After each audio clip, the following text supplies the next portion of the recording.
Самцон үзэгчтэй парламент телевиз дэлхийн тайм хөтөлбөр та бүхэнд хүрэхэд бэлэн боллоо. Дэлхийн тайм хөтөлбөрөөр өнгөрч байгаа тухайн 7 хоногт олон улсад болсон онцлог үйл явдлуудаас таймлан танилцуулдаг. За өнөөдрийн дэлхийн таймын эхэнд танилцуулах үйл явдал бол Украины дайныг өндөрлүүлэх хүрээнд өнгөрсөн 7 хоногийн сүүлээр за мөн энэ 7 хоногийн ихээр зохион байгуулагдсан хоёр талын уулзалт оролдооно хэлэлцээрүүдийн талаарх мэдээллийг өөрөөр бэлтлээ. За эхнийх нь үйл явдал бол Америкийн нэгдсэн улс Украины дипломат төлөөлөгчдийн эхийн төлөвлөгөөний асуудлаар өнгөрсөн 7 хоногийн ням гарагт Америкийн нэгдсэн улсын Флорида мужид явагдсан энэхүү уулзалт хэлэлцээг бид онцолж байна. За уулзалтад Украины талаас үндэсний аюулгүй байдлын зөвлөлийн нарийн бичгийн дарга Рустем Умеров, Америкийн нэгдсэн улсын талаас Трампын тусгайлч төлөөлөгч Стив Витков, Трампын хүргэн Жаред Кушнер, мөн Америкийн нэгдсэн улсын төрийн нарийн бичгийн дарга Марко Рубио нар оролцсон юм а. За 4 цаг орчим үргэлжилсэн энэхүү уулзалтын талаар төрийн нарийн бичгийн дарга Марко Рубио хэлэхдээ зөвхөн дайныг дуусгах нөхцлүүдээс гадна Украины урт хугацааны тогтвортой байдал хөгжил цэцэглэлтийн талаар бид хэлэлцлээ. За энэ тал дээр бол бид тохиролцсон гэж бодож байна. Украины талтай хийсэн дайныг зогсоох уулзалт хэлэлцээ үр дүнтэй болсон. Гэхдээ бидэнд бас нэмж хийх ажил бол зөндөө байна гэх юм мэдэгдсэн. За Украины төлөөлөгчдийг ахалсан Рустем Умеров мөн Флоридагийн уулзалт амжилттай болсон хэмээн дүгнсэн. За гэхдээ Оросын албаны улсын эзэлж өөртөө нэгтгэж байгаа Украины газар нутгийн асуудал болон Америкийн нэгдсэн улс Европоос Украинд аюулгүй байдлын баталгаа олгох асуудал шийдэгдээгүй хэвээр үлдсэн талаар Америкийн хэвлэл мэдээллийн хэрэгслүүд төрийн өндөр албан тушаалтнуудын хэлсэн үгийг иш татан бол мэдээлсэн юм а.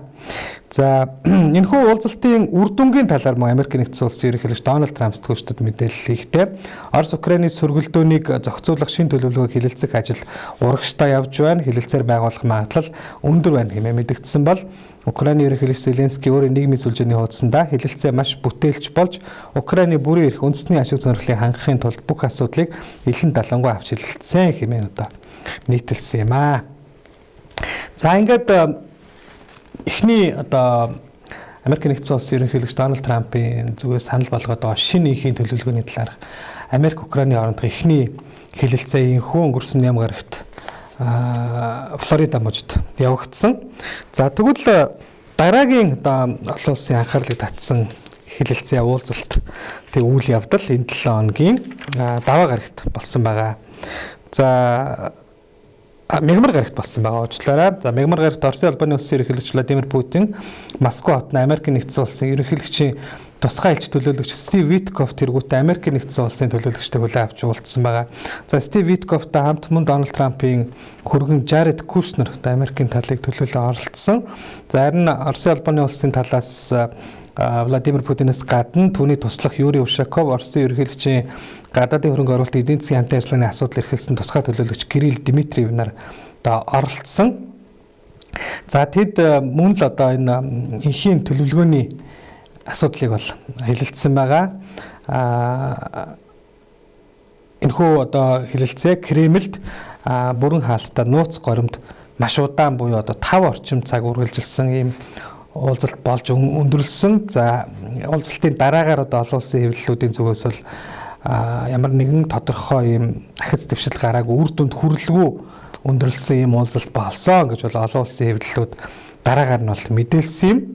За харин уулзалтын дараа Путиний туслах Юрий Ушаков сэтгүүлчдэд хийсэн мэдээлэлдээ Украинд дайныг зогсоох хэд хэдэн хувилбарыг мөн газар нутгийн асуудлын хамт тодорхой цогц өргөн хэлбэрээр бол бид хэлэлцсэн. За Оросын тал бол Америкийн нэгдсэн улсын анхны санал болгосон эхийн төлөвлөгөөнөөс гадна 4 өөр баримт бичгийг нүдэд хүлээн авч яриа хэлцээг үргэлжлүүлэхээр тогтсон гэж мэдэгдсэн. За мөн тэрээр одоогоор харилцан буулт хийсэн хоёр талд хүлээн зөвшөөрөгдөх шийдэл бол хараахан олдоогүй хэвээрээ байна. За Украины асуудлаарх эхийн төлөвлөгөөний хоёр талд нийцсэн хувилбар гэж бол мэдээж байхгүй. Америкийн нэгдсэн улсын зарим санал Оросын албаны улсын хувьд хүлээн зөвшөөрч болох үс байгаа ч зарим нь бол тохиромжгүй.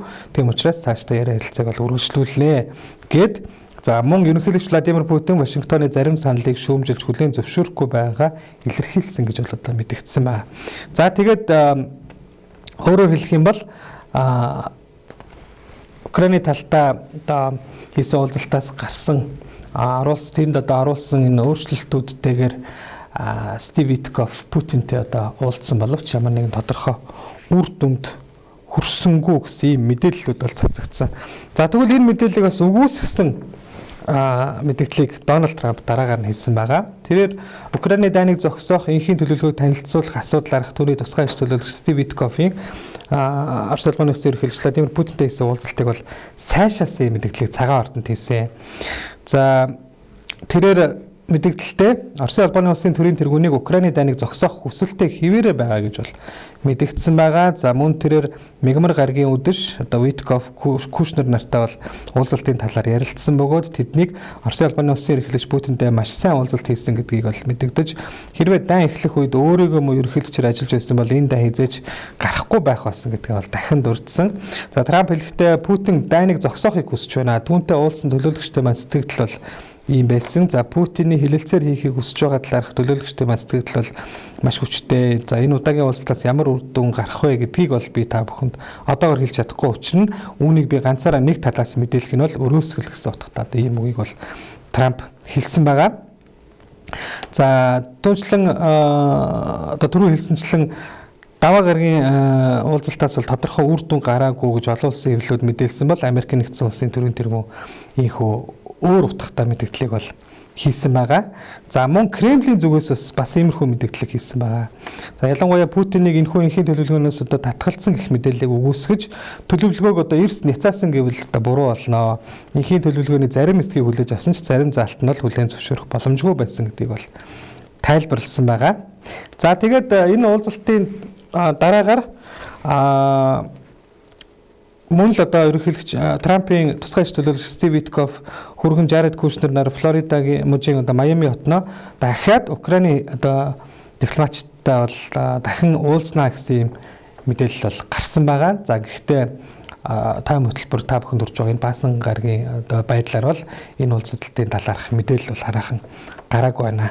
За тэгэхээр Оросын улбаны улсын ерөнхийлөгчийн туслах Юрий Ушаков лав гарагт хийсэн мэдээлэлтэй Америкийн тал Украины асуудлыг зохицуулахын тулд Оросын байр суурийг харгалзан үүсгэхэд бэлэн байгааг бол мэдээллээ. За түүний хэлснээр бол ер нь эрхтийн төлөв бол их эерэг байгаа. За Америкийн тал бидний зорилгод нийцсэн урт хугацааны зохицуулалтад хүрэхийн тулд бол хүчин чармаалт гаргахад бэлэн байна гэдгийг бол их мэдэгдээд байна.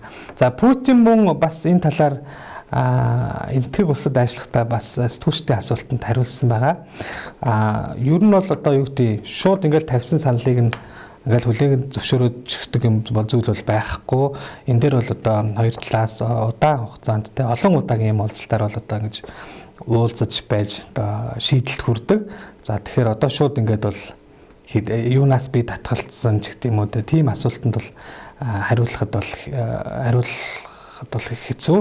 Ялангуяа энэ одоо том юм ихийн асуудал дээр бол ихийн гэрээ хэлцээрийн асуудал дээр бол одоо цаг хугацаа их ордог гэсэн одоо бас иймэрхүү хариултыг өгсөн байгаа. За ажиглагчдын зүгээс хэлж байгаагаар бол одоо үндсэндээ талууд юун дээр санал нийлэхгүй байна вэ гэхээр хамгийн гол асуудал бол газар нутгийн асуудал байгаа. Оросын улбаны улсад эзлэгдсэн Украины газар нутгийн асуудал бол энэ хилэлцээний ерөөсөө одоо санал нэгдэхгүй байгаа юм асуудал байгаа юм аа. Аль аль нь бол буулт хийхгүй байгаа.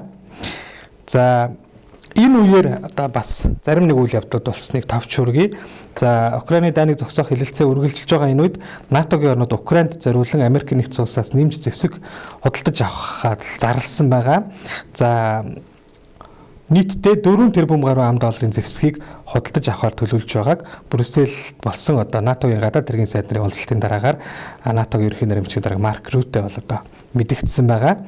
За энэ худалдаа авалтад анх удаага НАТОгийн түнш орнууд болох Австрали, Шинэ Зеланд улсууд бол оролцохоор болсон. За энэ худалдаа авалтын хүрээнд одоо Patriot агарын давталгаанаас эсэргүүцэгч одоо систем болон бусад зэвсгийг бол худалдаа авахад бол энэ хөрөнгийг зарцуулахар болсон ба. За тэгвэл мөн Европын холбооны зүгээс 2027 оны сүүлчгэхэд Оросын улбаны улсаас байгалийн эхийн импортлогоо бүрэн зогсоох тал дээр бол санал нэгдсэн гэдэг юм энэ 7 хоногт мэдэгдээд байгаа юм аа. За ингээд Орос Украины одоо дайныг өндөрлүүлэх шинэ энхийн санал санаачлах төлөвлөгөөний асуудал энэ 7 хоногт иймэрхүү маягтай одоо үргэлжилж байна. За дэлхийн даам хөтөлбөр үргэлжилж байна. Дараагийн бидний онцлж байгаа үйл явдал бол Францын ерөнхийлөгч Эммануэл Макроны бүгд найрамдагчдад ард тусад хийсэн альчлал байгаа.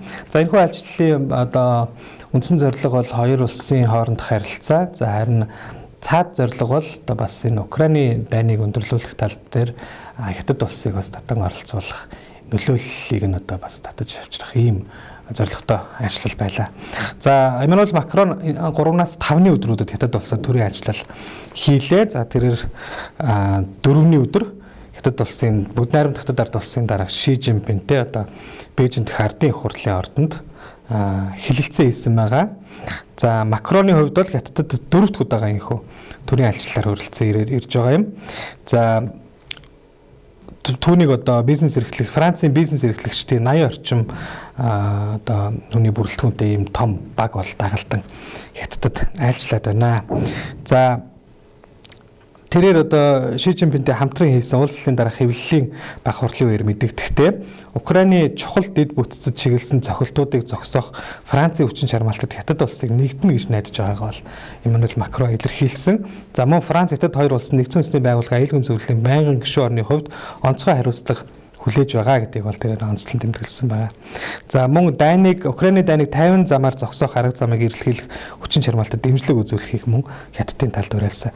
За харин Ши Жинпин хариуд нэлэхдээ хятад улс Украинд инх тайван тогтоохыг эрмэлзсэн хэвээр байгаа. За цаашдаа ч үр дүнтэй үүрэг гүйцэтгсээр байх болно гэдгийг бол мэдэгдлээ. За үүний хажуугаар мөн хятадын удирдагч дайны хариуцлагыг нэг талд тохох гэсэн орлогыг эсэргүүцэж байгаа бол одоо илэрхийлсэн нь бас н Оросын тал байр суурь илэрхийллээ. За ингээд Макроны ажил цаашаагаа бол одоо хамтын гэрээ хэлцэлд гарын үсэг зурах. За мөн хятад Францын бизнес эрхлэгчдийн 7 дахь одоо хуралд оролцох. За мөн Чиндүү хотод арилжлах гэх зэрэгээр бол одоо үргэлжилсэн юм. За Францын ерөнхийлөгч Макроны хятадд хийсэн энэхүү ажил нь өнгөрсөн жил хятад Францын хооронд дипломат харилцаа тогтоосны 60 жилийн ой тохиолдуулан Ши Жинпин Францад хийсэн одоо түүхэн ажлын хариу болж байгаа ийм ажил боллоо. За бидний онцолж байгаа дараагийн нэг үйл явдал бол мөн нэгэн ажил байна. Энэ ажил бол Оросын албаны улсын ерөнхийлөгч Владимир Путины энэтхэг улсад хийсэн ажил байгаа. За энэхүү ажил энэ 7 хоногийн пүрэв гарагт эхэлсэн 2 өдөр үргэлжилсэн. За ажлынхаа үеэр Путин энэтхэгийн хил мэдээллийн хэрэгслийн төлөөлөгч нартай уулзаж ярилцлага өгсөн байгаа. За энэ үеэр сэтгүүлчдийн тавьсан одоо асуултууд тэрээр хариулсан байгаа. За эхний асуулт бол одоо хятад энэтхэгийн хооронд одоо санал зорилтох асуудлууд гарч байгаа талаар одоо сонирхоход тэрээр энэтхэг хятад бол манай хамгийн дотны нөхдөө. Энэ нөхөрлөө бид ихэд нандиндаг. За дээрэс нь энэтхэг хятадын хооронд үүссэн хоёр талт харилцаанд бид хөндлөнгөөс оролцох ирэхгүй гэж үздэг. Гэхдээ энэтхэгийн одоо энэтхэг болон хятадын удирдагч нар аль нь улс хоорондын нарийн төвтэй асуудлаа шийдэж чаддаг ийм удирдагч нар гэж хариулсан байна. За Путин мөн Орос энэтхэгийн харилцаа 3 дахь улсад ямар нэгэн хор өнөөл учруулдаг гэдгийг онцолсон юм а. За түүнээс мөн Украины хамрлын талаарх одоо асуултыг тавьсан байгаа. За тэрээр хариулахдаа энэ үүнийг бол зохицуулах Америк нэгдсэн улсын засаг захиргааны төлөвлөгөөний талаар бол одоо өөрийн байр сууриа илэрхийлсэн. За Дональд Трампыг бол хүний эрх хүмүүнлэгийн зарчмыг баримталдаг гэдэгт бол чин сэтгэлээсээ итгэдэг гэж тэрээр хариулаад за Орос Америк нэгдсэн улсын эдийн засгийн харилцааг сэргээх нь олон салбарт ач холбогдолтой байгаа гэдэг бол онцлсан юм. За мөн дээрэс нь яг одоо энэ шинэ энхийн төлөвлөгөөний асуудлыг одоо талууд хэлэлцэж байгаа энэ үед би энэ талаар бол бас ингээд тодорхой юм детальчилсан ийм хариултуудыг өгөх бол өрөөсгөлөө. Энэ бүх зүйл асуудлууд одоо дипломат төлөөлөгчдийн тэр уулзалт хуралдаанаар шийдэгдсэний дараагаар одоо яригдах ийм асуудлаа. Одоо бол яг одоо яриа хэлцээний төвшөнд бол үргэлжлэж байна гэсэн ийм байр суурийг бол тэрээр илэрхийлсэн байгаа. За Баасан гарагт тэрээр Нью Дели хотноо одоо дээд түвшний албан ёсны хэлэлцээнд бол оролцсон байгаа. За хэлэлцээний дараагаар талууд хоёр улсын засгийн газар хоорондын одоо багц баримт бичгүүд за мөн худалдаа эдийн засгийн хэд хэдэн хэлэлцээрт бол гарын үсэг зурсан. За дээрэс нь хоёр улсын удирдагч нар Орос энэтхэгийн бизнесийн форумд оролцож одоо үг хэлж за мөн хэвлэлийнхэнд мэдээлэл хийсэн юм а. За Путины төрийн ажлын үеэр мөн одоо хоёр тал олон улсын тулгымцсан асуудлаар санал солилцсны дээр Шанхай хамтын ажиллагааны байгууллага их хор болон БРИКС-тэй хамтран ажиллах талаар одоо хэлэлцэнэ гэж бол одоо энэ мэдэгдээд байгаа. За яг энэ тайм хөтөлбөр үрж байгаа энэ мөчөд бол талуудын хэлэлцээ бол үргэлжилж байгаа юм аа. За олон улсын хэвлэлүүдэд бол Путины ажлыг энэтхэгийн хувьд 21-р зууны хамгийн чухал ийм түүхэн ажил хэмээн бичиж байна. За Путин нэгч мөн энэ удаагийн ажлалд хоёр тал ихээхэн ач холбогдол өгч хоёр орны хоорондын найрсаг харилцааг идэвхжүүлнэ гэж найдаж байгаа талаар түүний туслах Юрий Ушаков бол мэдгдсэн юм аа. За Орос Украины хямрал эхэлснээс хойш их анх удаага Владимир Путин энэтхэг улсад инхүү айлчилж байна. За Оросын албаны улсын газрын тосны асуудал бол яг энэ дайнтай ялангуяа энэтхэгийн энэтхэг бол хамгийн том худалдан авагчдын нэг байгаа. За энэ асуудал бол одоо яг энэ Украины дайнтай холбоотойгоор бас нэлээд том юм асуудал болоод байгаа. Америкийн нэгдсэн улс барууны орнуудын хувьд бол одоо энэтхэгийг Оросоос их хэмжээний газрын тос худалдан авч байгаа гэдгээрээ дайныг санхүүжүүлэгч гэж бол одоо нэрлэж байгаа.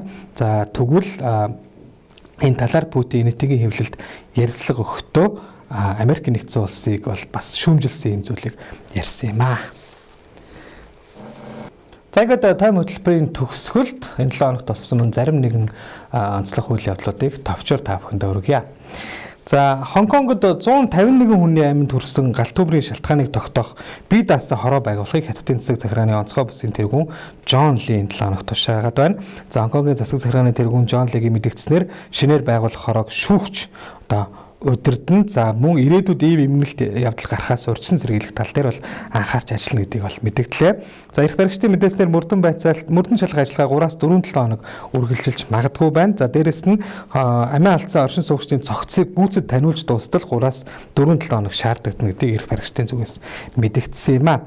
За барилгын компани захирлуудыг оролцуулаад нийтдээ 13 хүнийг санаатаа бус хүн амны эрх сэжиглэн одоо баривчлаад байна. За авилгын эсрэг байгууллагаас ч мөн 12 хүнийг өөр мөрдөн шалгалтын хүрээнд саатуулаад байгаа юм а. Малайзийн иргэний агарын тээврийн Malaysia Airlines компани MH370 нислэгийн дугаартай 2014 онд сургуу алгуулсан нэг сонгогцыг гэрийн хайх ажлыг энэ сарын сүүлээр дахин эхлүүлэхээр болсноо тус улсын тээврийн яамнаас энэ 7 хоногт мэдэгдлээ. Малайзийн нислэг Куала Лумпураас Бээжин чиглэлд 2014 оны 8 сарын 8-ны өдөр 239 зорчигч тээвэрлэн хөөрсөн Boeing 777 онгоц радараас гинт алга болсон бөгөөд голцоо Хятадын иргэд зорчиж явсан тус онгоц алга болсноос хойш 11 жилийн дотор олон удаа эрэл хайгуул хийж байсан боловч олдоогүй. За энэхүү үйл явдал агаарын тээврийн салбарын хамгийн учир битүүлэг ослын нэг болсон юм а. Өнгөрсөн хугацаанд 26 орны 60 хөлөг онгоц 59 онгоцоор анхны эрен хайх ажлыг хийж байсан ч 2017 онд өндөрлүүлсэн. За хамгийн сүүлийн эрэл хайгуулыг энэ оны 4-р сард зохион байгуулсан ч төдийлөн үр дүнгүй явагдсан юм а. За тэгвэл Малайзийн тээврийн яамны мэдээлэл шинэ эрэл хайгуулыг 12-р сарын 30-ны өдөр эхэлж нийтдээ 55 хоног үргэлжлэнэ гэж мэдээллээ. За үүнд Их Британи, Америкийн нэгдсэн улсад байрладаг Ocean Infinity компани далайн яваа судлах роботын тусламжтайгаар ирээ хайх ажиллагааг хэрэгжүүлэхээр төлөвлөсөн байна. За онгоц живсэн байж болзошгүй хамгийн өндөр магадлалтай бүсүүдийг шалгах боловч яг ямар байршилд хаана одоо ирээ хайх ажиллагааг явуулахыг тээврийн яамны одоо зүгээс нийтэд мэдээлэг байна.